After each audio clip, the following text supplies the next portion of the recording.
Saudara-saudari yang dikasihi Tuhan kita Yesus Kristus, pada minggu ini kita memasuki pekan biasa yang ke-26. Bacaan Injil yang kita dengarkan pada hari ini mau menanggapi keinginan kita yang memulai hidup baru dan meninggalkan hidup lama kita. Apapun yang telah terjadi, Tuhan selalu memberi kesempatan baru asal kita percaya padanya dan mengubah hidup kita sesuai dengan iman kita pada Yesus Kristus. Bacaan Injil yang kita dengarkan pada hari ini mengisahkan Yesus memberi pengajaran dengan perumpamaan tentang dua orang anak. Pengajaran ini disampaikan oleh Yesus dalam perjalanannya dari Galilea menuju Yerusalem. Saat itu, Yesus sedang mengajar di Bait Allah. Ketika itu, Yesus berdialog dengan imam-imam kepala serta tua-tua bangsa Yahudi. Imam-imam kepala serta tua-tua bangsa Yahudi menanyakan pada Yesus perihal dasar tindakannya di dalam bait suci. Namun Yesus tidak langsung menjawab pertanyaan itu. Justru ia balik mengajukan pertanyaan kepada mereka. Dari manakah asalnya baptisan Yohanes? Dari surga atau dari manusia? Imam-imam kepala dan tua-tua Yahudi tidak mampu memberikan jawaban. Mereka takut mengakui bahwa baptisan Yohanes berasal dari manusia karena akan dihakimi massa. Di sisi lain, mereka tidak berani mengatakan bahwa baptisan itu berasal dari surga, sebab mereka sendiri menolak Yohanes Pembaptis. Setelah itu, Yesus berperumpamaan tentang dua anak yang berbeda sikap dan tindakannya. Lalu Yesus melanjutkannya mengenai petani-petani jahat yang bekerja di kebun anggur. Akhirnya mengenai para undangan yang tidak mau menghadiri pesta nikah. Saudara-saudari yang dikasihi Tuhan kita Yesus Kristus, dalam dialog itu Yesus menyampaikan pengajarannya perihal kerajaan Allah akan diambil dari orang yang menolak Putra Tunggal Bapa. Yesus menyampaikannya dengan perumpamaan dua orang anak. Dikisahkan, Yesus bertanya kepada mereka, "Tetapi apakah pendapatmu tentang ini? Seorang mempunyai dua anak laki-laki. Ia pergi kepada anak yang sulung dan berkata, 'Anakku, pergi dan bekerjalah hari ini dalam kebun anggur.' Jawab anak itu, 'Baik, Bapa,' tetapi ia tidak pergi. Lalu orang itu pergi kepada anak yang kedua, berkata demikian juga. Dan anak itu menjawab, 'Aku tidak mau.' Tetapi kemudian dia menyesal, lalu pergi juga. Siapakah di antara kedua orang itu yang melakukan kehendak ayahnya?" Jawab mereka, "Yang terakhir."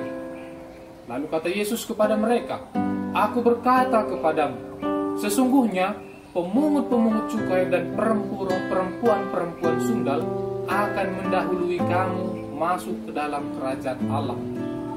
Sebab Yohanes datang untuk menunjukkan jalan kebenaran kepadamu, dan kamu tidak percaya kepadanya. Tetapi pemungut-pemungut cukai dan perempuan-perempuan sundal percaya kepadanya. Dan meskipun kamu melihatnya, tetapi kemudian kamu tidak menyesal, dan kamu tidak juga percaya kepadanya." Yesus melalui perumpamaannya hendak menegur orang-orang saleh yang menolak amanatnya, yaitu sapaan yang ditujukan oleh Allah sendiri melalui dirinya.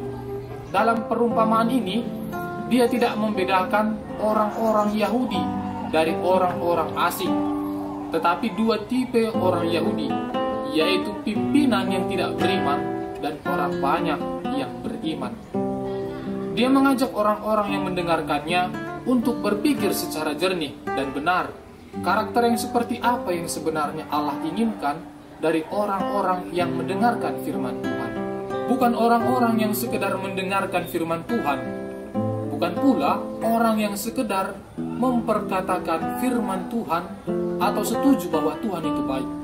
Tetapi yang terpenting dari semuanya adalah orang tersebut melakukan kebenaran firman Tuhan.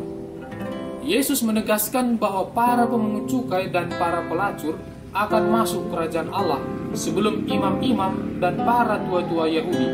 Mereka sebenarnya telah melihat pemungut cukai dan pelacur percaya, namun mereka sendiri tidak mau berubah pikiran. Padahal, untuk percaya, manusia harus berani meninggalkan pola pikirnya sendiri.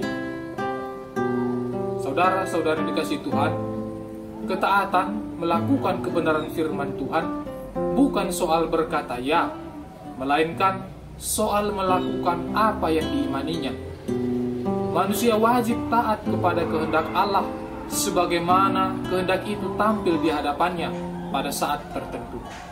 Kalau pada saat tertentu itu manusia memilih tidak taat dengan dalih, saya harus melaksanakan ketetapan hukum, padahal ketetapan itu bukan dari Allah asalnya, maka manusia gagal melaksanakan kehendak Allah. Dapat kita katakan bahwa ketaatan berhubungan erat dengan iman kepercayaan. Ketaatan memang tidak sama dengan percaya, tetapi iman mengandaikan ketaatan. Manusia tidak mungkin taat kepada Allah kalau ia tidak menerima perkataan utusannya, jika ia tidak percaya akan sabdanya yang menawarkan kehidupan dalam diri Yesus Kristus. Semoga kita semua mampu mengamalkan cinta kasih Tuhan yang termuat dalam firman-Nya melalui kata dan karya kita, agar kita berhasil memajukan kerukunan dan persatuan. Dengan demikian, cinta kasih Allah akan membahagiakan semua orang. Allah menghendaki agar kita menunaikan tugas perutusan kita, yaitu mengamalkan cinta kasih Allah dalam kehidupan kita sehari-hari dengan penuh iman, sebagaimana Yesus Kristus Tuhan kita telah mengamalkannya. Amin.